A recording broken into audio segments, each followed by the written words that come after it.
Mapagpalang araw ulit sa inyong lahat mga ka-BSN at mga katikram. Kanina lang po kasama ko po kayo sa aking live stream, pero sa kasamaang palad po, may live po ang Tikram Kids, kaya nagbigay daan po tayo kasi sabi ko nga may mga update po tayong matatanggap po doon, no? So ngayon ito po tayo, no?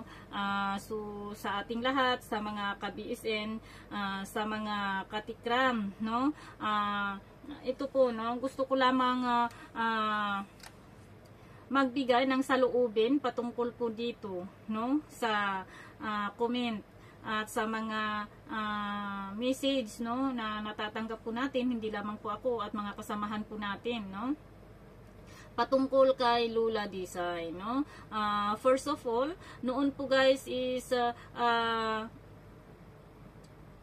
binabatikos din po nito, no, ang aking asawa, ang aking anak, no. So ibig sabihin po, pinupuntahan niya, no, yung FB page ng aking asawa, kasi ang aking asawa po may covered song page po siya, no, nagko-cover po siya ng mga country song, kasi sabi ko nga po, magaling pong kumanta ang aking asawa nung nasa serbisyo pa po siya, and at the same time magaling din po siyang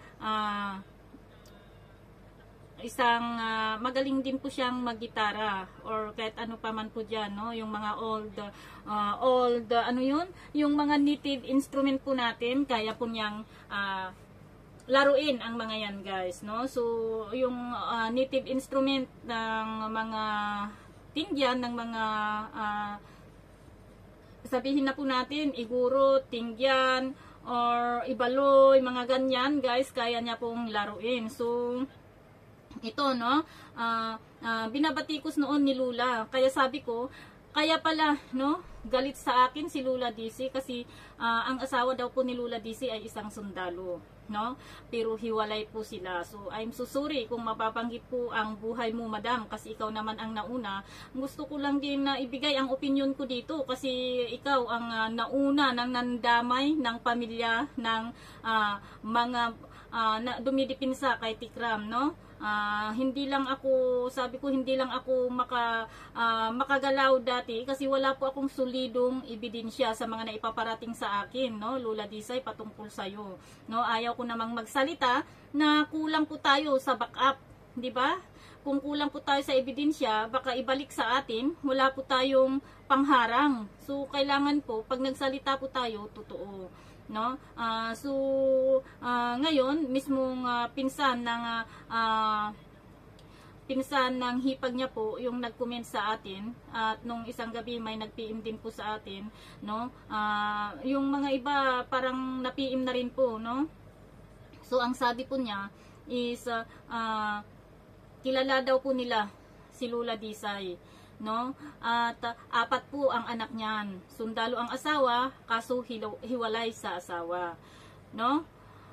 Noong hindi pa ganito ang nangyari, ang binabanatan po nito ako at saka si Tikram. Kung hindi naman po ako, pag may nakita siyang nakita yung mga alipuris niya sa aking comment section na comment na para sa kanya, kasi nga ang gawin nito is laging gumagawa ng kwento patungkol daw kay Tikram na pangmamaltrato kung ano-ano. Tapos pagka sinagot ko dito sa aking live, ako ang isusunod, no. After that, yung mga screenshot ng mga comment section, no, ang babanatan niya kung sino yung nag-comment ng di maganda para sa kanya, babanatan at babanatan niya yan, no. So ito po, hindi ko po sasabihin ito, no, or hindi ko po gustong itapik ito para ipahiya siya, no. Gusto ko lamang pong itapik ito para naman makita niya, no, na mailabas ko rin yung opinion ko, no, patungkol dito sa ginagawa niya, no. Hindi para ipahiya siya, kasi sabi ko, alam ko po na mahalaga ang pamilya, no, sa bawat isa sa atin. But dahil nga po sa kagagawa ni Lula, no, sabi ko nga is na-drag down din pati pamilya niya, nadamay ang pamilya niya, no. At sa bagay, sabi ko nga, ang patungkol po sa kanyang dalagang anak, siya po ang nagbigay, no, ng info sa kanyang live stream dati, no. Kaya nailabas, nalaman ng mga tao, no, yung problema niya sa kanyang anak, no, na babae, no. So ayan, no, si Lula Disay pala ay hiwalay sa asawa, no. Ang ano dito is yung sinabi ng taga sa kanila, ang sabi po niya, no, 4 ang anak niyan, no, pinabayaan niya daw ang 4 niyang anak, pero ngayon nang aagaw ng anak. Yan po ang highlights, no, pinabayaan niya ang 4 niyang anak, pero ngayon nang aagaw ng anak, di po ba? So ibig sabihin nito, no, hindi pala chismis, no, or hindi pala haka-haka ng mga subscribers, ng mga viewers ko, ng mga katikram, no, at kung sino pa man ang mga nagko-comment sa atin noon, no, patungkol sa kanya, no, ito pala ito totoo, no. Ang sabi din po nila, mayabang daw, feeling mayaman, no, di po ba? So sa mga nakapasok sa kanyang live, alam kong yan din po ang observation nyo. Kasi ako first time, no, sa totoo lang, dati Netflix ko po ang kanyang live dahil nga po sa sabi ko ito'y nagmamahal kay Dave, no. At dati kasi talagang pinupuri niya si Tikram dahil nga sa pagkukup ni Tikram sa kay Kuya Dave, dahil sa pagtulong ni Tikram, no. Di po ba? So pero nung sabi ko nakapisto na po siya sa YouTube, iba na po yung takbo ng kanyang channel, no. Parang kung iano natin, parang namumulitika na po, parang ganun eh, no, di po ba? So kaya doon ko din po tinigilan, no, na i-flex sa aking channel. And at the same time, sinabihan ko rin po ang mga kasama ko po na hayaan lang namin siya, no? Hayaan lang natin yan, huwag nating patulan. Ganyan po lagi ang sinasabi ko sa aking live. Basta may i-comment po sila sa akin. Sabi ni Aswang. Aswang kasi ang tawag nila guys, no? At Katuray. So sabi ni Aswang, ganito daw, ganun daw, no? Ang sabi ko lang, hayaan nyo siya. Hayaan lang natin yung mga yan, sabi kong ganyan, no. Matagal din po na ganyan po ang estilo ko sa aking live, no. Yung mga bashers hindi namin pinapatulan. Sumasagot kami, oo, sumasagot kami, pero hindi kami nambabas, no, pabalik sa kanila. Sinasagot lang namin sila ng mahinahon. Ayan po ang aming ginagawa dati. Pero nung lumaon, naglaon siya, is palala po ng palala, no, yung kanilang ginagawa. Siyempre sa inis na rin yung mga kasama ko, at naririndi na rin po sila, kaya sabi ko, sige, sabi ko, sagutin natin yan. Di ba? Sagutin natin yan kasi yung palang taktika po namin na manahimik, hindi uubra, no. So the more na nananahimik kami, lalo po siyang lumalala din sa pambabatikos. So, ang ginawa po namin, sumasagot kami, pero hindi po kagaya ng sa kanila, na halos isumpa po nila si Tikram sa kanilang comments, sa kanilang sinasabi, no, na halos, sabi ko nga, kulang na lang, no, ipanalangin po nila yung kapahamakan ng isang tao. Di ba? Yan po si Lula Disay, 10 ng kanyang alipuris. So, dahil po ganun ang nangyari, kaya kami po napapasagot na rin, no, kung ano po yung sinasabi nila doon din po kami nagbabase sa aming mga sagot sa kanila. Kaya huwag po nilang sabihin na kami gumagawa ng kwento, no? Hindi po. Sumasagot lamang po kami sa kanilang sinasabi, no?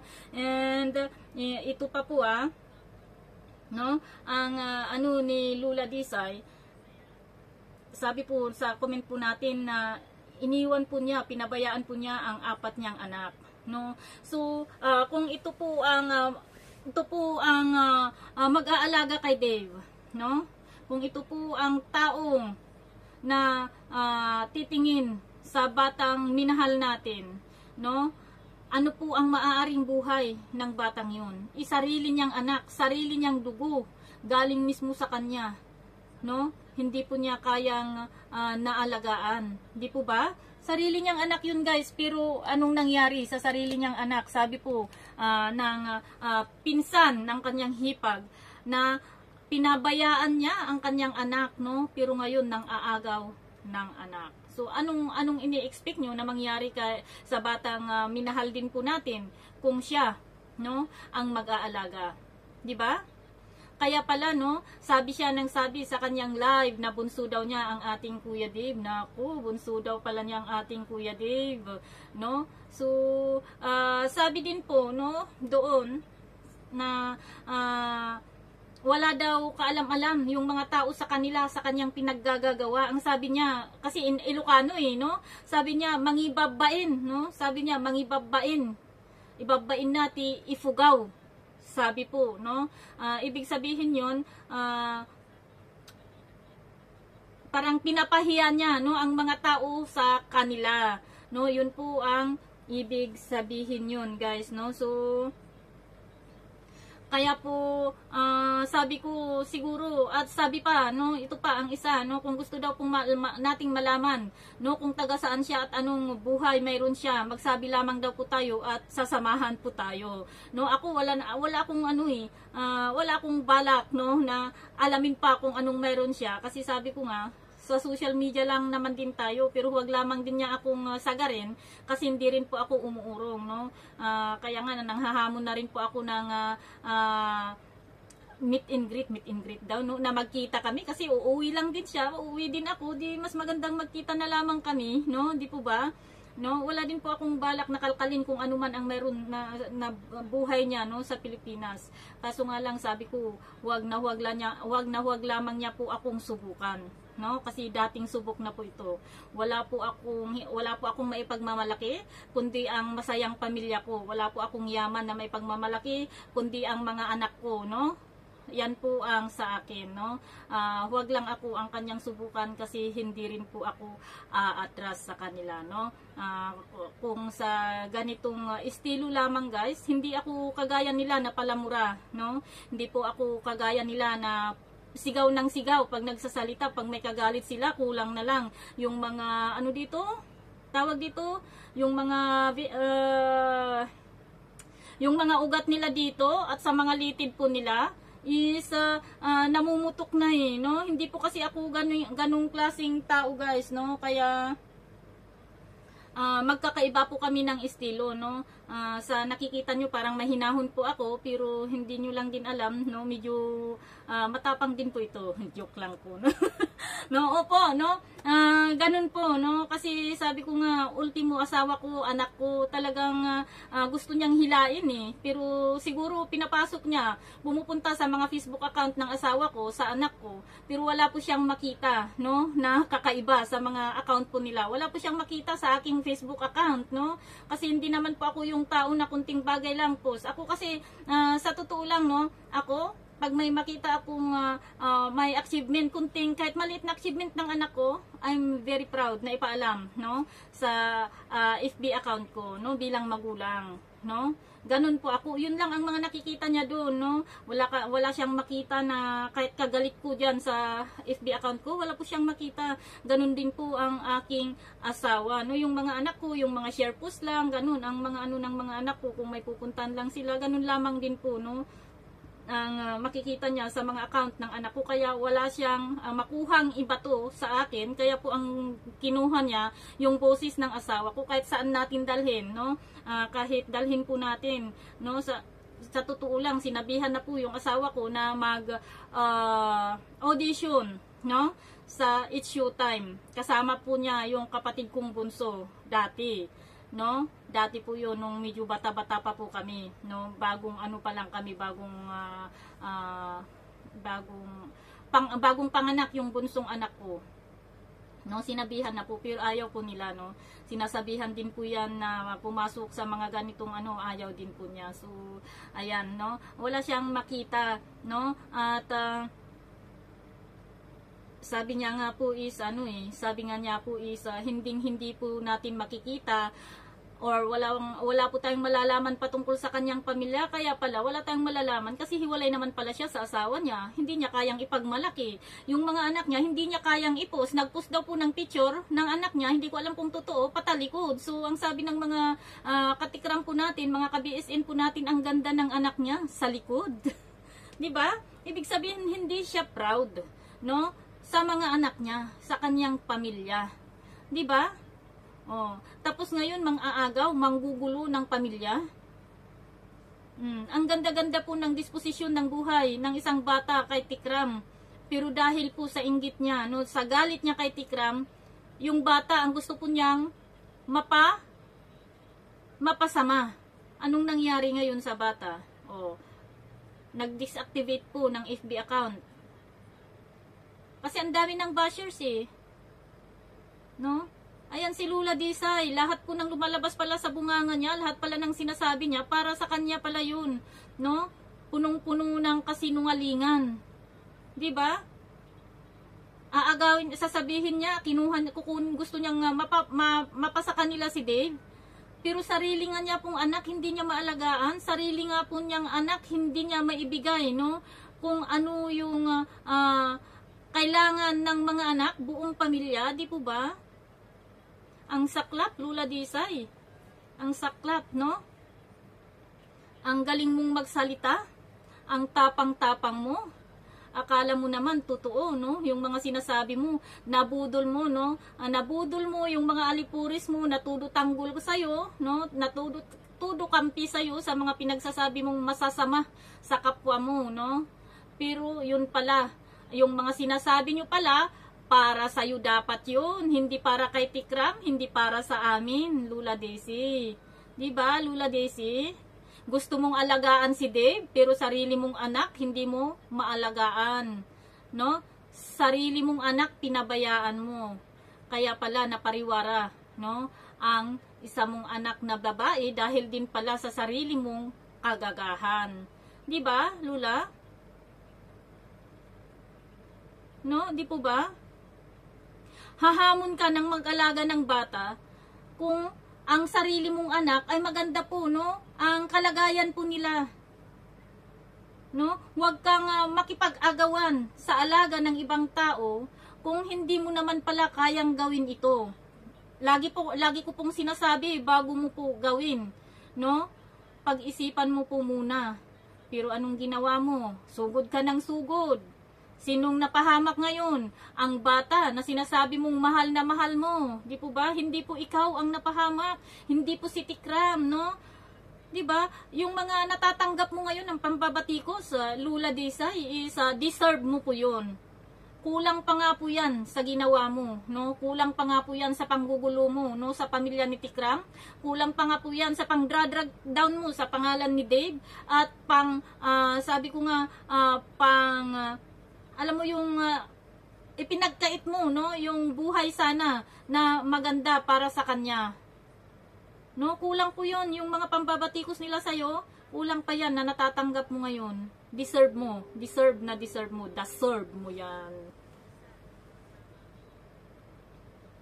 Diba, Lula Desai? Kaya pala obsessed ka rin po kay Tikram eh. Kasi si Tikram, mabuting asawa, mabuting ama.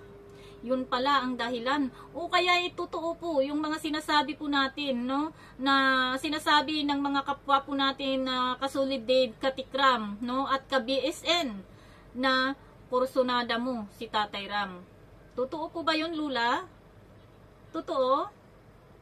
Naku, yan pala ang dahilan. Ngayon lumalabas na po ang mga baho mo, no? Lumalabas po yung mga baho mo. Sabi nga po, no, ng taga sa kanila, baka bukas, no, o sa makalawa, siya na po, no, ang chismisan sa lugar po nila, no? Kasi ngayon, wala pa pong kaalam-alam yung iba, baka sila pa lamang po ang nakakaalam. So, hindi lang natin alam din kung ano po ang plano ng mga nakapanood na po sa ating live. Kasi sa ating live din po yung isang comment at yung iba po nag-message, no? Sa mga kasama po natin. Ganun din po yung iba, may message na rin po sa Manalastas Fam, if I'm not mistaken, no? At sabi nga po, di ba, hinahanap po ni Tikpo rin kung sino ang may kakilala sa kanya o kung ano po ang address. So, ayan, pwede po nating ibigay, no, yung address or tong tao na to na siya po ang magdadala, no, ng address sa Manalastas family, no? Ang akala kasi ni Lula Desai, 10 ng kanilang alipuris, no? Sa kanila lang lagi, no? Kasi nga kami, hindi po kasi kami sumasagot ng kagaya po ng ginagawa po nila, no? Almost, no? Almost sa amin, mahinahon, no? Sa pag-comment. Sumasagot lamang kami sa mga sinasabi po nila in a nice way, no? Pero sila, sabi ko nga po, kung napanood nyo ang kanyang live, is talagang, sabi ko nga, kung po pwede, no, sobrahan natin ang magsalita, ipanalangin po nila na sana mamatay na bukas yung isang taong yan, parang ganyan eh, no? Kung natatandaan nyo, sinabihan po din nila, no, si Tikram, sa upload kasi ni Tikram nun guys, umakyat po sila sa bundok, no? Ang sabi po nila, sana natuklaw na lang ng ahas yan. Oh.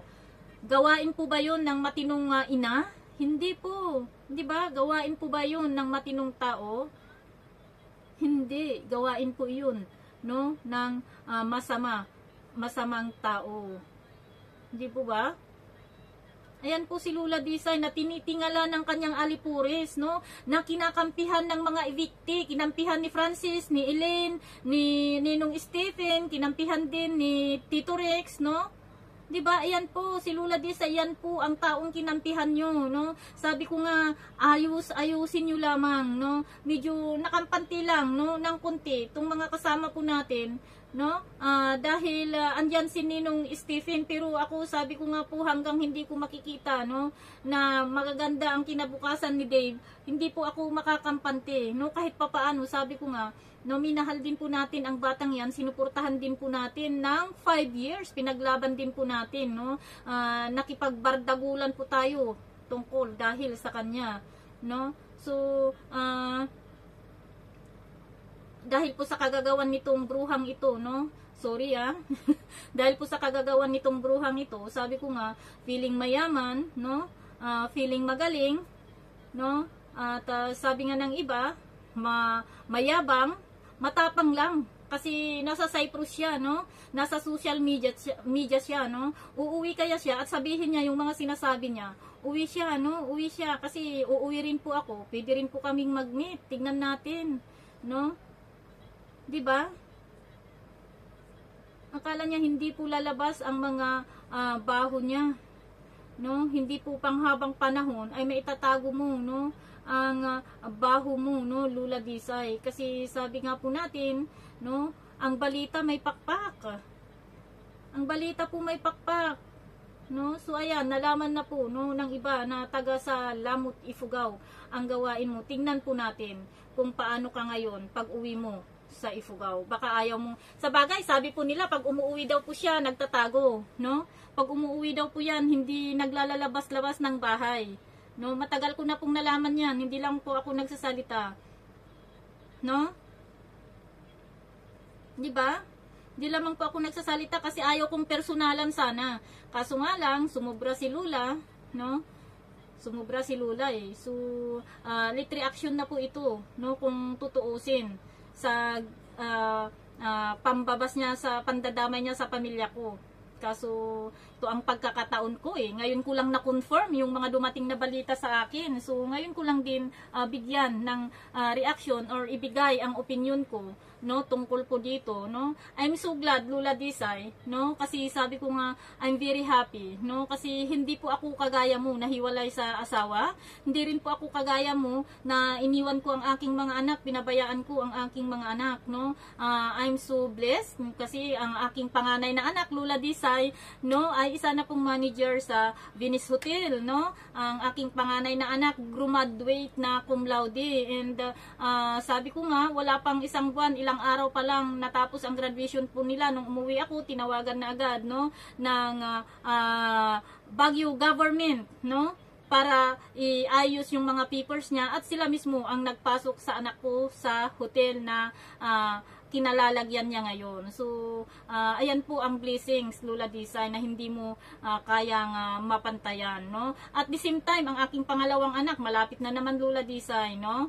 Ang pangalawa kong anak, malapit na naman. So, kahit papaano, kahit malayo ako, parihas tayo, malayo ka sa anak mo, malayo ako sa anak ko, pero kahit papaano, magkaiba po kasi tayo ng diskarte, ng pagdisiplina sa ating mga anak. Kaya, ayan ang nakuha ng anak mo, no? So, nagkaroon po sila ng ina, no, na walang silbi, no? Kung ang titignan lamang po natin yung sabi ng kapitbahay nyo, taga sa inyo, at yung lumabas sa bunganga mo na ang anak mo ay maagang nabuntis, no?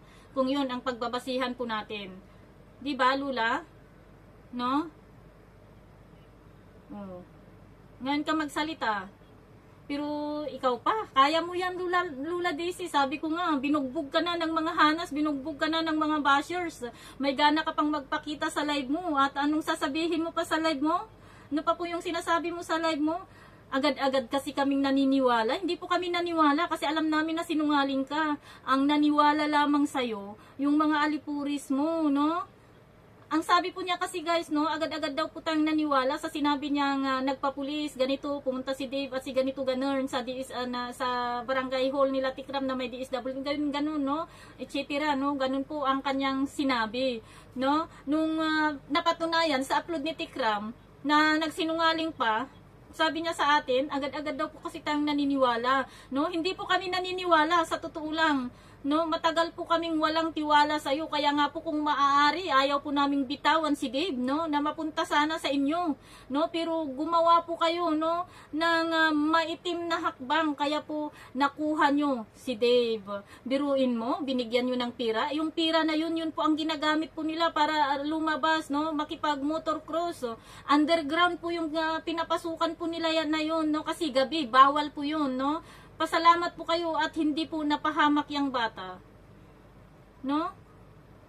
Yung paghihigpit ni Tikram sa bata na yan, para sa kanya yan. Kasi kung bigyan mo ng maraming tira yan, no, hindi po nila alam kung saan po nila gagastusin, diyan po sila magkakaroon ng bisyo.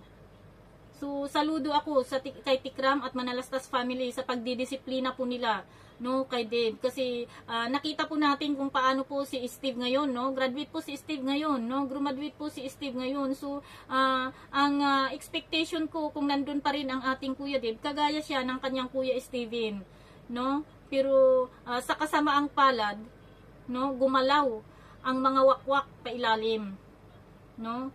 So, wag po kayong magbunyi. Sabi ko nga, ayusin nyo ang pagpalaki, pag-alaga kay Dave. Siguraduhin nyo lamang, no, na yung buhay na gustong ibigay ni Tikram sa 10 ng kanyang mga sponsors ay doon sana mapupunta si Dave. Hindi mapapasama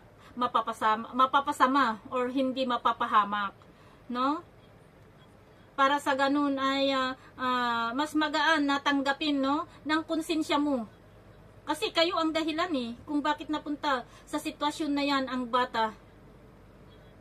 May gana ka pang manggulo, no, ng buhay ng may buhay, no? Hindi mo maayos-ayos ang sarili mong buhay, ang sarili mong pamilya.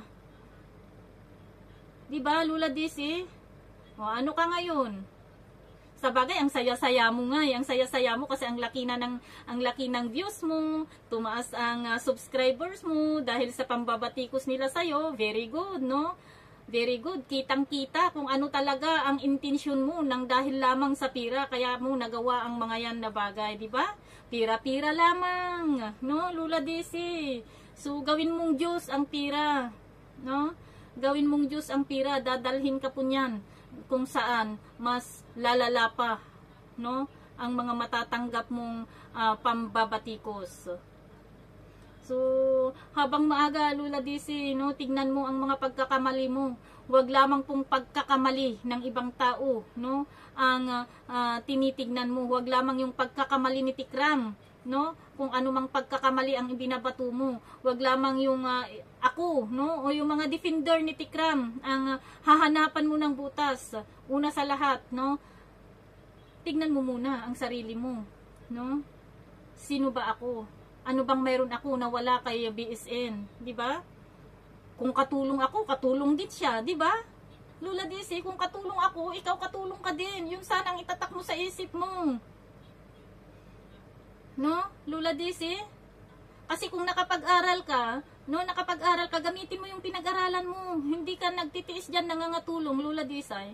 No, sa bagay, sabi ko dito sa Hong Kong, maraming mga teacher graduate, no, na nangangatulong. But at the same time, no, naghihintay lamang po sila ng pagkakataon para mag-exam, no, at yung iba nakauwi na, nagtuturo na sa Pilipinas, no. Pero iba yung sitwasyon mo, iba yung sitwasyon ko, no. Kaya wag kang magyabang, no, sa amin. Kasi sabi ko nga, no, kung pamilya lamang din ang pag-uusapan natin, Lula, hindi mo ako mahahabol. Hindi mo ako mahahabol. mahirap man ang buhay namin, Lola DC, no? Hindi ko man pwede, hindi man ako kagaya mo na pinagmamayabang mo, no? Na mayaman ka. Ang ipagyayabang ko lang dito is yung magandang sitwasyon, no? Magandang relationship ko, no? Sa aking pamilya, sa aking kapatid, sa aking magulang, no? Lola Disay. 'Di ba?